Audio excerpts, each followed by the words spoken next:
गगन और शैतान वैज्ञानिक। ये एक कवर चित्र है दोस्तों।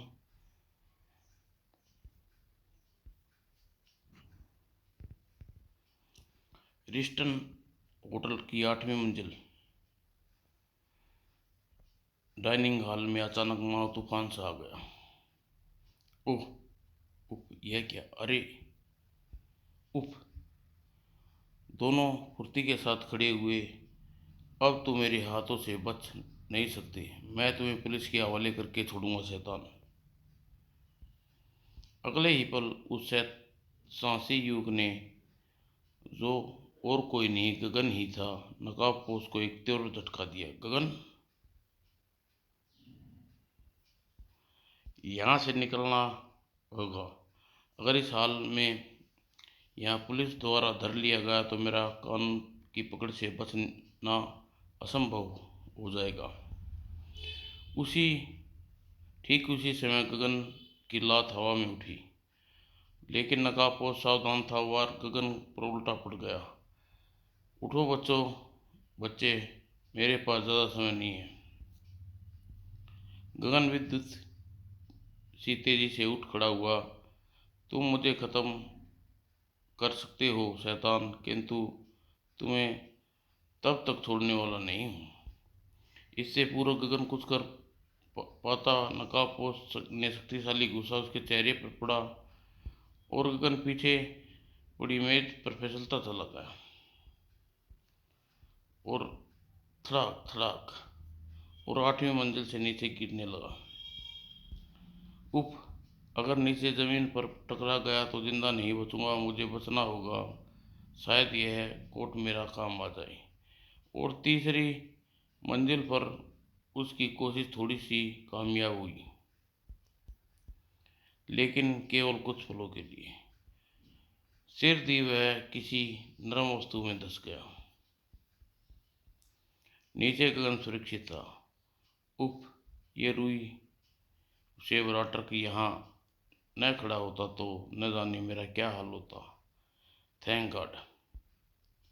गगन वापस ऊपर पहुंचा, निकल गया। लेकिन कानून के हाथे कब तक बचता फिरेगा? मैं उसे पाताल तक नहीं छोड़ूंगा। अरे, तो हीरा उठो, क्या हुआ तुम्हें? उफ, मैं कहाँ हूँ? होटल सिंगटन की 8वीं मंजिल पर। अब होश में आ जाओ। ओह गगन, तुम ठीक हो ना? हाँ, नीली छतरी वाले ने बचा लिया आज, लेकिन तुम्हारी ये हालत कैसे बनी?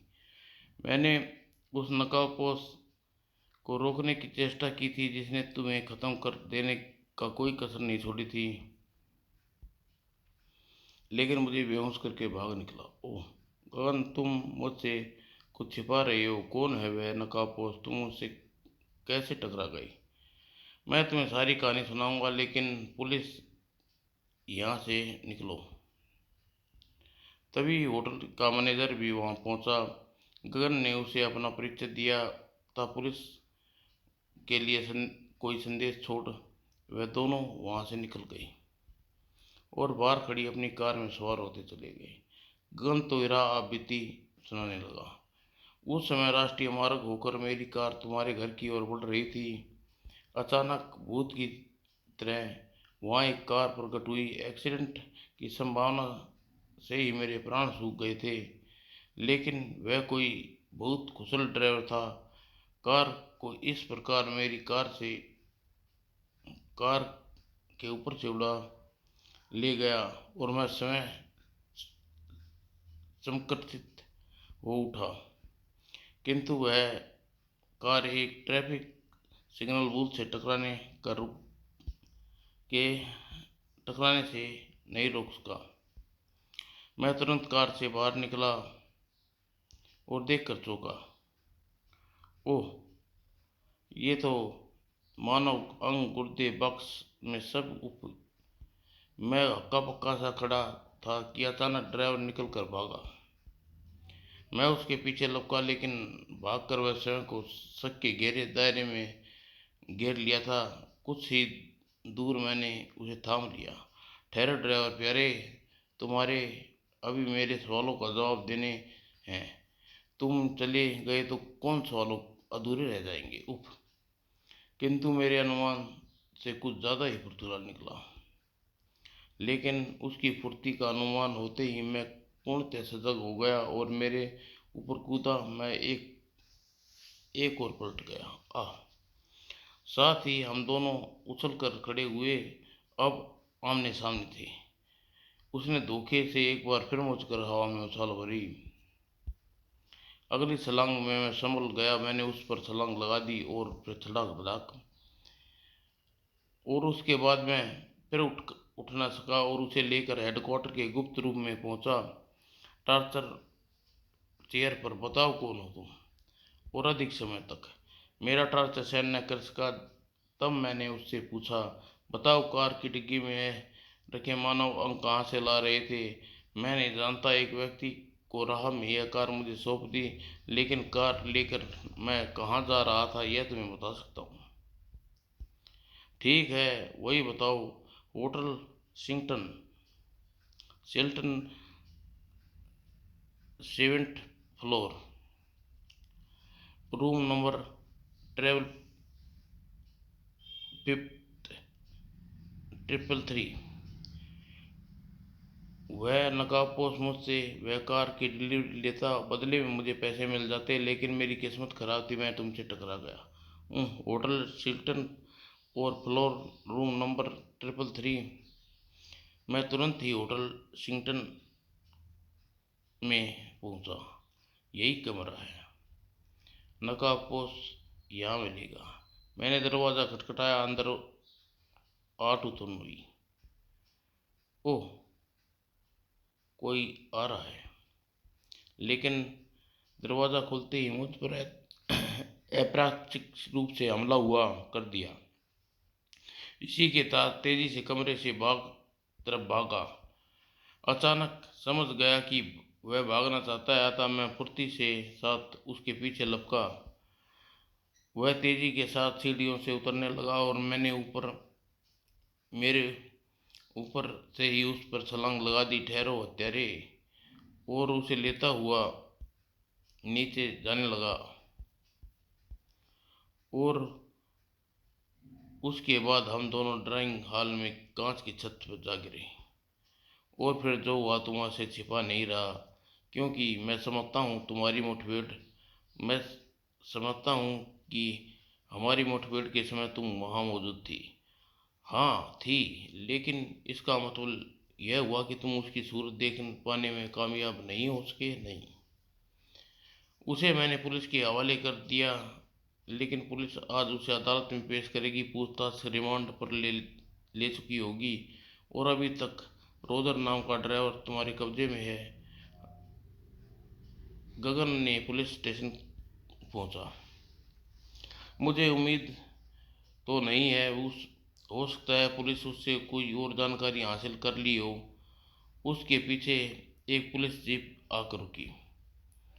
अरे इंस्पेक्टर गांगुली, आप बिल्कुल ठीक समय पर पहुंचे। कहिए, रोजर से कुछ जानकारी मिली क्या? गगन, मुझे अफसोस का साथ कहना पड़ा, तुम्हारा मेहनत बेकार गई। किसी अज्ञात आदमी ने अदालत ले जाते समय रोजर को गोली से भून दिया। Oh no. और उस कार का रजिस्ट्रेशन किसके नाम था? उस कार का रजिस्ट्रेशन जानवर के मशहूर डॉक्टर विलियम के नाम है। ठीक है इंस्पेक्टर, हम पहले डॉक्टर विलियम को चेक करेंगे। और उसी रात जब बरसात अभी होकर रुकी थी, बिजली भी रह रह कर कड़क रही थी, प्रोफेसर किशनलाल के घर के पिछवाड़े पर लगे पीपल के एक ऊंचे वृक्ष के काला साया नीचे कूदा। प्रोफेसर किशनलाल के विषय में जानने के लिए गगन और मौत के तमाशा गगन प्रोफेसर के साथ ही रहता था। और पिछवाड़े की वह लेन वाटर पाइप पर बेहद तेजी से चलने लगा। साया खिड़की तक पहुंचा, जो संयोग से एक धक्के में खुल गई और भीतर खुल गई। साया भीतर पहुंचा। तभी उसी पल संपूर्ण कमरे में प्रकाश से ना उठा और गगन उसी साय की सूरत देखकर बुरी तरह उछल पड़ा। इसी क्षण उसके भयानक खतरे का अभ्यास हो गया। ओ माय गॉड, यह मनमानुस यहाँ कहाँ से आ गया? गगन अभी कुछ समझ भी नहीं पाया था कि वनमानुस गगन पर छलांग लगा दी। अचानक हुई आक्रमण से बौखलाकर फर्श पर गिर पड़ा और सिर ही गगन संभलने के साथ ही गगन ने एक शक्तिशाली घूसे वनमानुस के जबड़े पर रसीद कर दिया और वनमानुस कई फुट हवा में उछल और जब नीचे आया तो गगन उसे अपनी लातों से लेकर हवा में उछाल दिया और वनमानुस कमरे के एक्वेरियम से जा टकराया और जोरदार आवाज के साथ एक्वेरियम टुकड़े टुकड़े हो गए। वनमानुस भयानक भाव से गुर्राया और गगन पर झपटा। ऐसे विश्वसनीय और रेखा को वनमानुस छत पर लगे पंखे की ओर उछला। पंखा पर लटक कर साथ हवा में एक जबरदस्त ठोकर छत पर लगे फानुस से उसे टकराई। ओ गॉड! खचाक, खड़ाक, ओ नो, ओ तड़ाक! इसी के साथ वनमानुस पुनः उसके ऊपर आ गिरा। एक झटके से जोरदार थप्पड़ गगन के गाल पर जड़ दिया। तड़ाक! ओह! थप्पड़ इतना धन्नाटेदार था कि एक पल के लिए मानो गगन जड़ होकर रह गया। लेकिन मेज की दराज में उसे अपना रिवॉल्वर निकाला, लेकिन जीवित पकड़ना मुश्किल है। वनमानुस गगन से अधिक समझदार निकला। ओह! तभी बाहर दरवाजा खटखटाए जाने लगा। साथ ही आवाज बाहर से आने लगी। गगन, दरवाजा खोलो, दरवाजा खोलो! और अवसर का लाभ उठाकर वनमानुस खिड़की से दूसरी ओर गुप्त अंधेरे में न जाने कहाँ गायब हो गया और गगन दरवाजे की ओर बढ़ा। दरवाजा खोलो गगन, दरवाजा खोलो बेटे, गगन, गगन! और दरवाजा खोलते ही प्रोफेसर किशनलाल अपनी बेटी रजनी के साथ नजर आया। गगन, क्या हुआ? ओ नो, यह क्या सब? गगन, क्या हो गया गगन? हे भगवान, लगता है गगन भैया किसी दुश्मन ने प्राणघाती हमला किया है। और रजनी गगन की मुंह बोली बहन थी।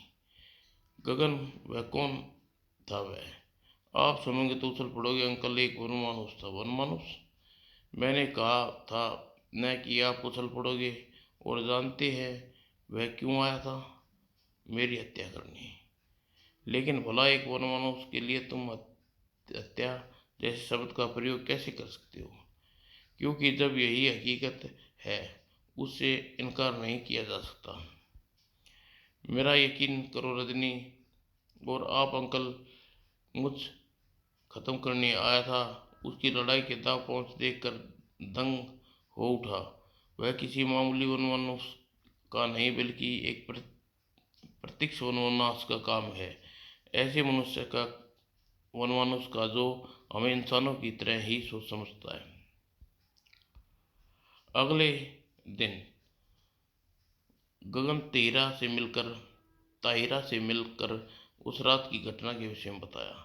मुझे तुम्हारी इस बात पर हैरत हो रही है कि वनमानुस किसी कुशल लड़ाके के समान लड़ रहा था, और सचमुच यह मेरे लिए भी कम हैरत की बात नहीं है। क्या एक वनमानुस इस कदर परीक्षित किया जा सकता है कि वह तुम्हारे हाथ में रिवॉल्वर देखकर यह अनुमान लगा ले कि उसे गोली चलाने वाली हो? मेरे ख्याल से कभी नहीं। तो हम डॉक्टर विलियम के घर चल रहे हैं और एक टैक्सी द्वारा डॉक्टर विलियम के बंगले पर पहुंचे। यह वर्षा भी अभी शुरू होनी थी। चली आओ, बंगला सामने ही है। शुक्र है वर्षा हमें अधिक नहीं भिगो सकी। डॉक्टर अपने रहने के लिए अजीब जगह को चुना है। क्यों तेहरा, तुम्हारा क्या विचार है? ठीक कह रहे हो, आओ अंदर चलो। गगन ने क्या बजाई। लगता है बिजली गुल है ना करता हूँ। और इस बार गगन ने दरवाजा खटखटाया, साथ साथ जोरदार आवाज लगाई, कोई है, कोई है? लेकिन बाहर से कोई प्रतिक्रिया ना हुई। बाहर जोरदार चमक रही थी बिजली। गगन दरवाजे के भीतर की ओर धकेलना चाहा, अपने आप भीतर की तरफ खुलता चला गया। मुझे तो कोई रहस्य लग रहा है ये सब। दोनों भीतर पहुंचे। अंदर अंधेरा है। घबराओ नहीं, कुछ देर में हम साफ साफ देखने लगेंगे। वैसे मेरे पास पेंसिल टॉर्च है। बिजली की कड़की तेहरा उछल पड़ी। गगन, न जाने क्यों मेरा दिल घबरा रहा है। घबराओ नहीं, जो मैं तुम्हारे साथ हूँ। और गगन पुनः आवाज लगाई, डॉक्टर विलियम, कोई है अंदर। और कमरे में देखते ही देखते डॉक्टर साहब सो रहे हैं। सभी दरवाजे खुले छोड़कर डॉक्टर साहब सो रहे हैं। और चलो इधर देखते हैं। और टॉर्च जलानी पड़ेगी। साथ ही उसने तीव्र गड़गड़ाहट के साथ बिजली चमकी। और तहिरा के कोई वस्तु आकर गिरी। ताहिरा के मुंह से चीख निकल गई, अये आओ। गगन टॉर्च की रोशनी में फर्श पर डाली। रोशनी देखकर बिल्ली वहां से भाग गई। यह बिल्ली खामखा ही डरा गई। अरे, दोनों धड़कते दिलों के साथ आगे बढ़ गए और साथ ही कमरे में पहुंचे। तहिरा चीख उठी, गगन देखो खून, लगता है यहाँ किसी का खून हो गया है और लाश को घसीट कर इस रास्ते से बाहर ले जाया गया है। आओ तहिरा, हमें लाश ढूंढनी है। मुझे शक है कि डॉक्टर विलियम का खून तो नहीं हो गया। और दोनों लाश घसीटे जाने के बाद जिनके पीछे निशान उधर जा रहे हैं झाड़ियों की ओर, लाश उधर ही होगी। और कीचड़ में घिसटी लाश के निशान, झाड़ियाँ लाश के बोझ से दबी हैं, कुछ बिल्कुल ठीक जा रही हैं। और सहसा ही चौंक पड़ी। और अचानक गगन तहेरा यमदूत के समान नकाबपोश के सामने जा खड़े हुए। अब तुम हमारे हाथों बच कर नहीं जा सकते हत्यारे। नकाबपोश, मैंने तुम्हें पहचान चुका हूँ। तुम यही हो जो होटल शिंटन में। गगन का वाक्य पूरा नहीं हुआ था कि नकाबपोश अत्यधिक रूप से उस पर वार कर बैठा। बचो तैरा। नकाबपोश का हाथ हवा में पूर्ण तेजी के साथ घुमा। छड़ाक। और गगन ने यह मौका चूकना नहीं चाहता था। और नियत थे दूसरे ही क्षण गगन का दो दोहर उसकी गर्दन पर पड़ा। नकाबपोश चीज कर दोहरा हो गया। अगले ही पल गगन ने उछलकर निकट पड़ी एक दो मुही लकड़ी उठा ली और उसके भी कहीं फुर्ती के साथ उस लकड़ी को जमीन पर नकाबपोश की गर्दन पर टिका दी। और साथ ही घुर्रा उठा गगन, बता कुत्ते कौन है तू, कत्ल क्यों किया तूने। और सुन जलील इंसान, तू अगर तू यह सोच रहा है कि शिंगटन की तरह तू मुझे आज भी मैं तेरे हाथों से बच निकलेगा तो यह तेरी भूल है। भलाई सी में है कि। और वाक्य पूरा भी नहीं होने पाया कि नकाबपोश के ठोकर से गगन की पीठ पर पड़ी। देखते देखते कोहरा का बदन हवा में लहराया। और इसलिए लेकिन इससे पहले कि वह नकाबपोश तक पहुंच पाती, नकाबपोश ने इसे बीच में ही लपक लिया और घुमाकर एक तरफ उछाल दिया। और एक तरफ भागते देख गन चिल्लाया, उठो तेरा, वह भाग रहा है, उसे पकड़ो की आवश्यकता है। दोनों उसके पीछे लपके, तुम आज भागने नहीं दे सकता दरिंदे। वह बंगले में गया है, आओ तेरा। हाँ हाँ आग। कहाँ गया, दूसरे कमरे में देखो। और ठीक उसी समय भयानक आकृति गुर्राती हुई तेरा पे कूदी। और गगन उस अदृश्य को तुरंत ही पहचान गया। अरे यह तो वही वन मानुस है। और गगन छत पर की बैल की तरफ ली और नीचे जंप लगा दी। गगन मुझे इस दरवाजे से बचाओ, दानव से बचाओ। गगन ने तुरंत वनमानुष की गर्दन अपनी टांगों में कैंची फंसा दी और एक तीव्र झटका दिया। परिणाम स्वरूप वनमानुष सीधा दीवार से टकराया और बेहोश हो गया। यह तो गया काम से। और तभी बचो गगन, धाएं धाएं फायर की उस अलमारी के पीछे से हो रही है। मुझे रैंक कर उस तरफ आगे बढ़ना चाहिए, लेकिन इसकी गोलियां समाप्त करनी चाहिए। गगन ने वह जार एक तरफ उछाला। जार के टूटने के साथ एक गोली की आवाज उस दिशा की ओर लपकी और इसी फायर ने उसी के साथ छोटी सी प्रयोगशाला में आग लग गई। ओह, जार में आवश्यक कोई ज्वलनशील केमिकल था। गगन ने पुनः वह जार उठा कर फेंका। पुनः फायर हुआ। यह अंतिम गोली होनी चाहिए। इस बार गगन ने 8 पर कोई फायर नहीं हुआ। क्लिक। ओह, गोलियां खत्म हो गई। अब उसे आसानी से पकड़ा जा सकता है। गगन सामने आ गया और बोला, मैं जानता हूँ तुम्हारा रिवॉल्वर की गोलियां खत्म हो चुकी है। अब तुम चुपचाप अलमारी के पीछे से बाहर आ जाओ। लेकिन धीरे धीरे हिलने के साथ ही पुल अलमारी नीचे आ गिरी। ओह, उसने अलमारी को धक्का दिया और धड़ाम। नकाबपोश ने सीढ़ियों को भागने की चेष्टा की। तेरा ने उसे वापस गगन के पास पहुंचा दिया। गगन ने झपट कर उसका नकाब उल्ट दिया और सूरज देखते ही गगन के मुख से निकला, डॉक्टर विलियम तुम? हाँ। अब कुछ छिपाना बेकार है, गगन ने पूछने पर उसने बताया, मैं पशुओं का प्रयोग कर रहा था। मेरे प्रयोग सफल भी हो रहे थे। अगर मैंने वनमानुष के मस्तिष्क में इंसानी दिमाग प्रशिक्षित दिया। मैं आगे भी ऐसा प्रयोग करना चाहता था, लेकिन मैंने अपने दोस्त डॉक्टर प्रमोद भटनागर से संपर्क किया। मैं तुम्हारे साथ विलियम के मस्तिष्क में गुर्दे व जरूरी इंसानी सप्लाई करवाऊंगा। इसमें खतरा जरूर है दोस्त, परंतु पैसा बहुत है। और दुनिया में प्रयोग का तहलका मचाने और चंद रुपयों कमाने के लालच में जुट गई।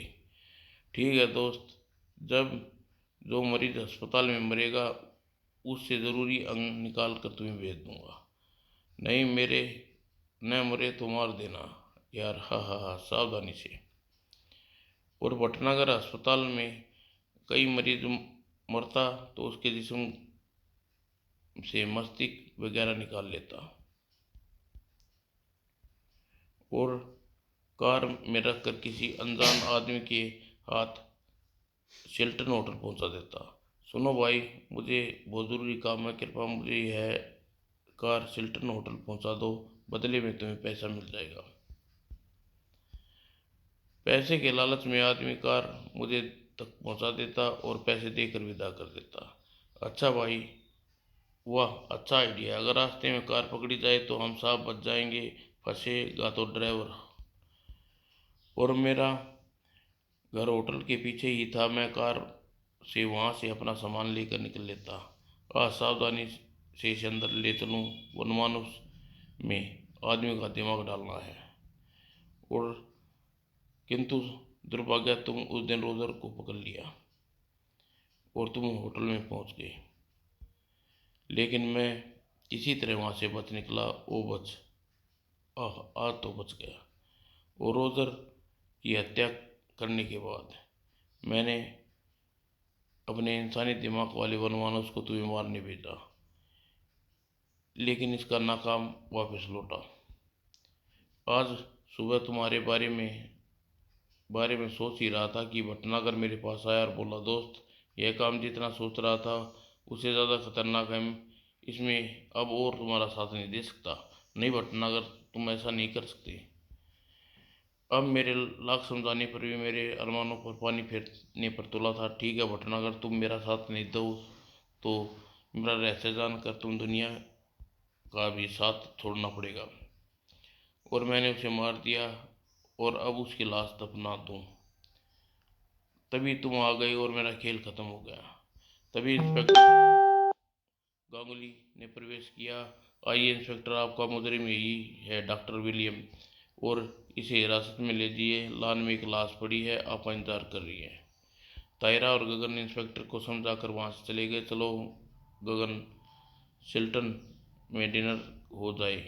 इसकी मौत के सौदागर को फांसी या उम्र कैद हो जाएगी और उस आदमी का दिमाग बनवानुस का फैसला प्रोफेसर अंकल करेंगे, इसलिए हम तुम डिनर करेंगे।